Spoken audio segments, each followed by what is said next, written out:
And then Bob dropped the bombshell. Clear out your room next month. When my mother gets discharged from the hospital, I'm bringing her straight to this house. Living together might make household chores easier, but I'll have to face my mother-in-law and endure her snide comments every single day. I was utterly devastated. Understanding that he seemed determined to make this happen with his mother, rather than argue with him, I knew it was better to discreetly take measures. Years of experience had taught me that. Bob left, not suspecting a thing, and seemed quite pleased. Everything's going according to my plan, I thought. It was so simple, it was laughable. A few hours later, after tidying up and taking a break, my phone rang loudly. It was a frantic call from Bob. Hey, what the heck? The house is empty.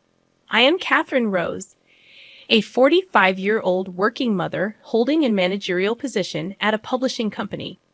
I have a husband and 2 kids, a typical American family. When I got married, the idea of balancing work and family was just beginning to gain traction. It was an era when it was common for women to marry and become homemakers. Bob had allowed me to work, and in return, I've given my all to both my job and household chores. After having kids, I've been fully committed to raising them as well. But lately, I've been feeling overwhelmed. My mother-in-law, Mary, who was initially against me working, has started to complain. When are you going to stop this job nonsense? You're such a terrible wife. Back in our day, the job came second. Our main duty was to dedicate ourselves to our homes. I've been working hard in both my career and home, raising the kids and managing household chores. I'd always thought of it as repaying the kindness Bob showed by supporting my career. Perhaps seeing my dedication, both my daughter and son help around the house. My daughter does the laundry and ironing, while my son takes care of the bath and fills the tub every day. When I come home, I just have to prepare the meal and clean up. I'm so grateful to my kids. But even though we're both working, Bob doesn't lift a finger. I've asked him to help out several times, but Bob's answer is always the same. Catherine, I let you keep working, didn't I? You're trying to skip out on your wife duties and make me do the chores because you want to have an easy life. Quit playing the victim. And every time my mother-in-law would tattle on me, and I'd get an earful from her.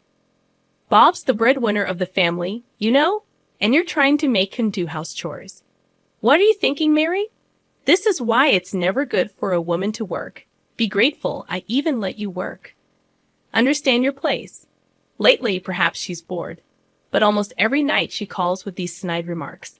It's become so frequent and unbearable that both my kids and I are fed up.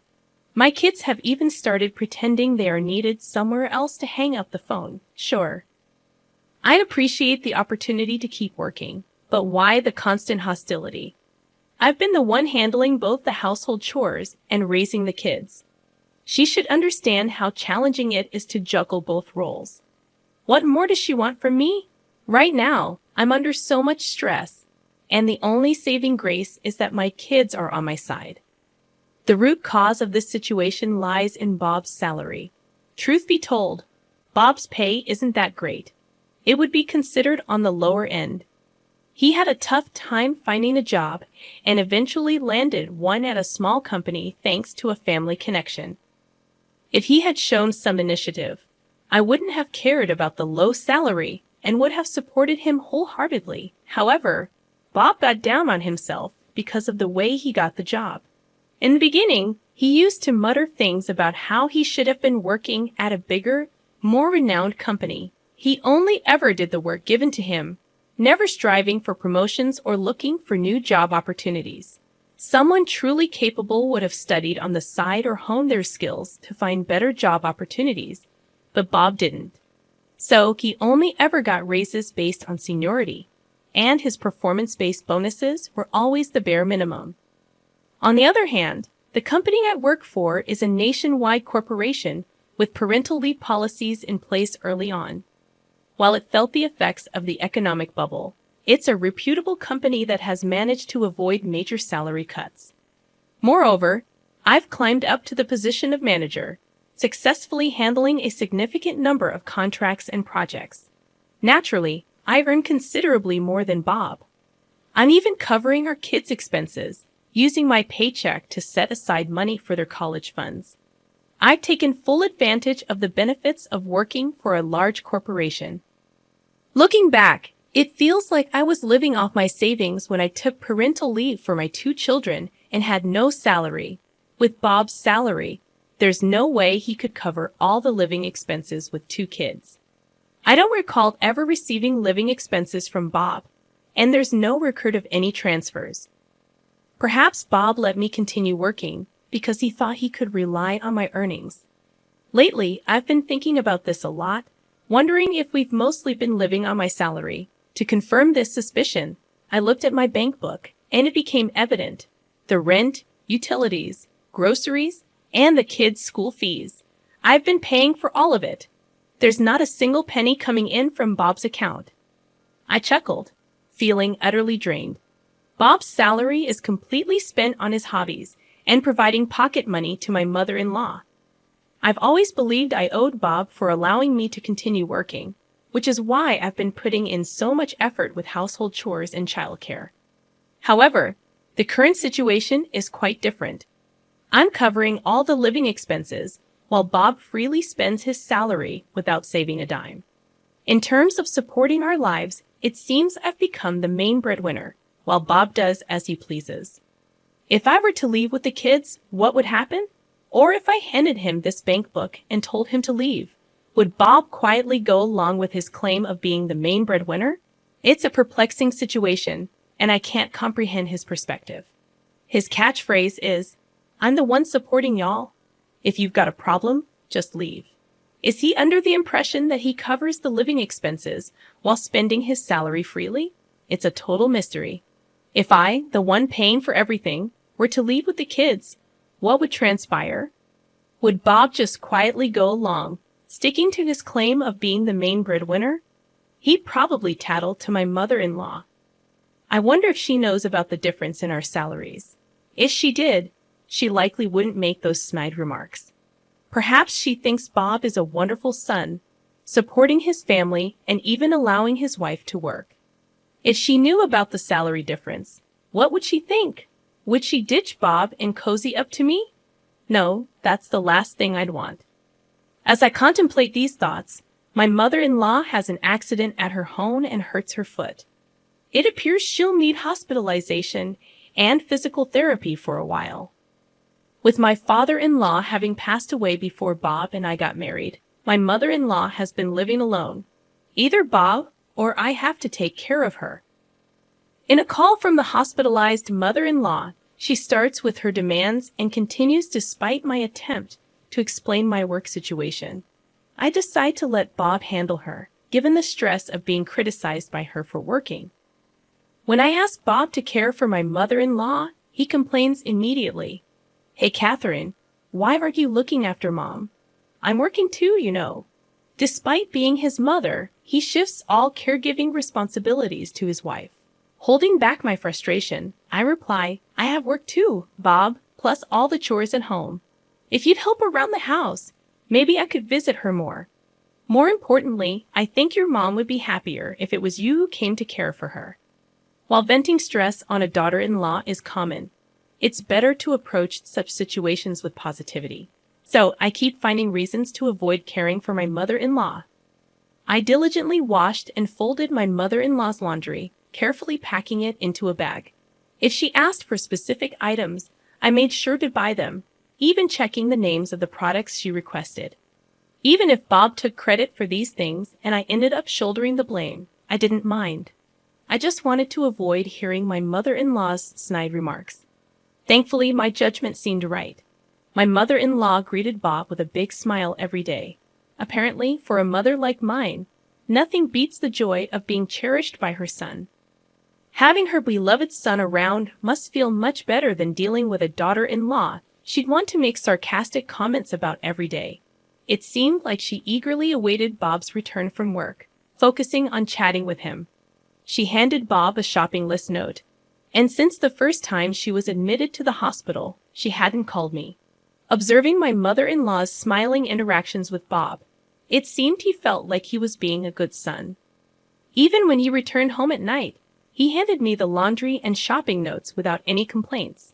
Although Bob would throw in some sarcastic remarks at me while handing over my mother-in-law's things, I was able to live peacefully. In the middle of the night, I muttered to myself that I just didn't want to hear any of my mother-in-law's complaints right now. I hoped for things to stay peaceful for a while. However, injuries took a toll on my mother-in-law's age, and despite my efforts through Bob for her rehab, she tended to skip it. Delighted with her son's visits, she would wait in her room for Bob's arrival, making various requests. While my mother-in-law rarely called on me directly, I was the one who actually fulfilled her requests, running errands, doing laundry, and even bringing her snacks. All she did was sit in her hospital room, chatting cheerfully with her son, while I handled the housework. It was a relief not to see my mother-in-law, but I was worn out from her numerous requests, and shopping alone became a significant chore. Understanding that living alone was inconvenient with her weakened legs, my mother-in-law made a shocking request to Bob. She expressed difficulty in shopping and preparing meals, asking him not to leave her alone. Of course, Bob sided with her, suggesting they live together. It seemed they were moving in that direction without consulting me. Finally, Bob dropped the bombshell. He would be living with his mother starting next month, instructing me to clear out my room. From the perspective of efficiency in household chores, it made sense for my mother-in-law to live with us. However, I was now faced with the prospect of seeing my mother-in-law every day and enduring her nagging. Despite my downcast feelings, Bob acted as if it was already decided that we would all live together. "I understand," I replied with little energy. Bob seemed determined to force this co-living situation, regardless of the despair I felt. It might be better to secretly make plans rather than argue about it. I knew this from years of experience. While Bob and my mother-in-law happily planned for the move, I constantly thought about how I could escape. I have my own room where I gather and review work materials. It's like a study or an office, essential for me. Bob wants me to give it up. Without this room, my work would be impacted, and I might have to come home even later than I do now. I muttered to myself while staring at the bookshelf, wondering where to move all these books and documents. I can't leave them at home if we live with my mother-in-law. They're too important to risk getting thrown away or damaged. It may sound like something out of a TV drama, but I really fear she might throw them out, especially since she'll probably target what she knows is important to me. And if I dare complain, she'll feign ignorance and run to Bob for support. There will be no peace for me in this house once we start living together. I can see her bossing me around and making snide remarks about my work, wearing me out. What should I do? If my mother-in-law is coming to this house, I had a sudden realization. Why hadn't I thought of this simple solution before? It seems living with my mother-in-law and all her nagging wore me down more than I realized. It felt like the fog before my eyes was gradually clearing up. Well, of course, there's absolutely no need for me to hold back. Why didn't I realize something so simple? I mumbled to myself and immediately began making preparations. As the month changed, the day of my mother-in-law's discharge from the hospital arrived. Bob was all excited, having taken the day off from the start of the morning. "Hey, you better take proper care of my mom from now on. Don't think I'm going to step in like I did when she was in the hospital," he said in a commanding tone. Without responding to Bob's order, I changed the subject. "Oh, speaking of which, your mom's been in the hospital for quite a while, right? Hospital food is bland, and they don't give you much. I bet a gourmet like her wasn't satisfied. I think the discharge process and packing will take up the morning, so why don't you take her out for some good food? You took the day off after all. How about a nice drive, just the two of you? I think she'd really appreciate it." I handed Bob a generous amount of cash. I had set aside some money for living expenses, and even Bob's personal spending. But this was more than his monthly allowance. Surprised by the unexpected bonus, Bob's spirits lifted even higher. "Well, aren't you thoughtful?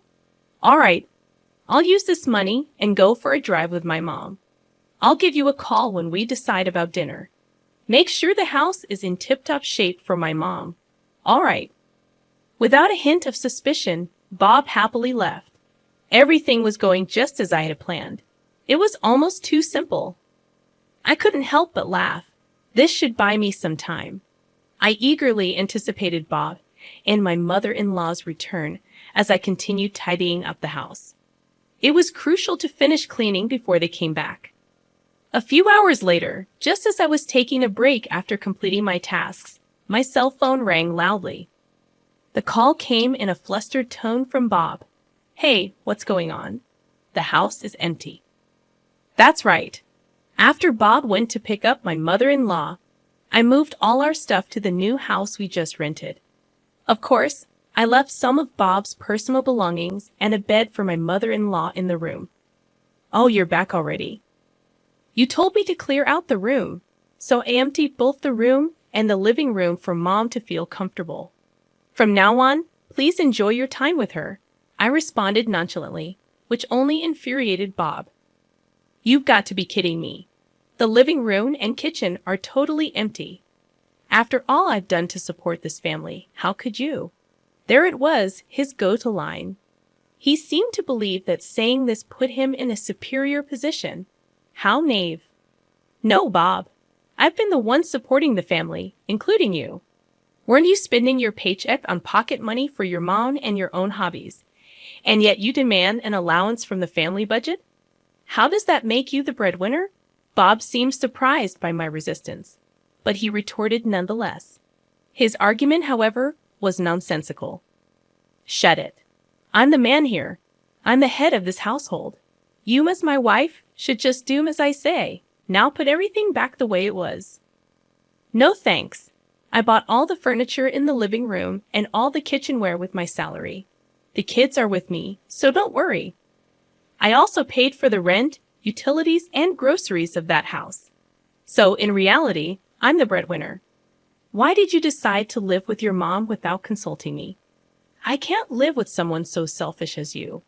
Wish you can be the provider. Now live your life as you please. It seemed that Bob finally realized my intentions. Hold on. Are you saying the rent for this place I've paid up until the end of this month, but from next month, you'll need to handle it?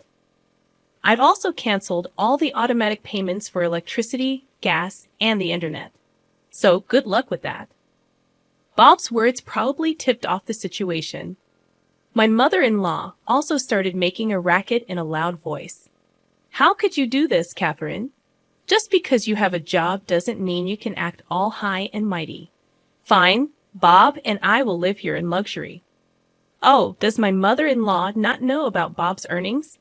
I hope you can have that luxurious life. That is, if your son can afford it anyway.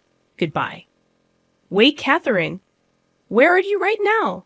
I didn't bother listening to the rest of Bob's rant. I hung up and blocked both Bob and my mother-in-law's numbers. The aftermath unfolded as expected. With his meager salary from an uninspiring job at a small company, Bob had little left after paying the rent and utilities for the needlessly spacious apartment that once housed a family of 4. Constant bickering between Bob and my mother-in-law became a regular occurrence. In their new, oversized living space, complaints about meals were met with retorts like, "Can't you provide something better for your mother? And shut up. If you want something else, make it yourself. You're just making excuses, saying walking is too hard after slacking off on your rehab. You don't do anything at home, Mom. You're just wasting time." Neglecting her rehabilitation, my mother-in-law's legs weakened, and she refused to engage in any home workouts. Frustration crept in as her unreasonable demands on Bob increased. There were even concerns about early signs of Alzheimer's. Adding my mother-in-law's pension, their financial situation felt like poverty. Moving to a smaller, more suitable place seemed logical, but it appeared Bob hadn't considered it. Since that incident, I had blocked all communication from both Bob and my mother-in-law. They didn't know our new address, and any attempts to contact me were futile. Their living situation was on the verge of collapse. With a decent income, thanks to my children's help, I managed to lease a nice apartment where each of my kids had their own room. A spacious room served as both a bedroom and workspace. Although the rent might be a bit high, without Bob in the picture, I was saving more than enough. My children, tired of being belittled by their father, were now living freely. Their helpfulness around the house was evident, and chores felt good without the constant criticism. Praising and thanking them for their assistance became a normal occurrence, and I was glad my children hadn't become bitter. Heading back to the apartment where my kids awaited, I initiated divorce proceedings through a lawyer. I lived on my salary while Bob spent all his earnings on himself and my mother-in-law. A valid reason for divorce in my book. Bob tried to argue against it, but my lawyer shut him down every time. His claim of being the breadwinner without contributing was labeled as verbal and financial abuse. In exchange for not seeking alimony and child support, I got custody of the kids. We agreed on no property division since the savings for the kids' college were from my earnings. Grateful that the car and house were in my name and rented, I could now focus on my job without complaints. With the money saved for college and my future earnings, I planned to support my kids in whatever they wanted to pursue. Today, I was determined to work hard,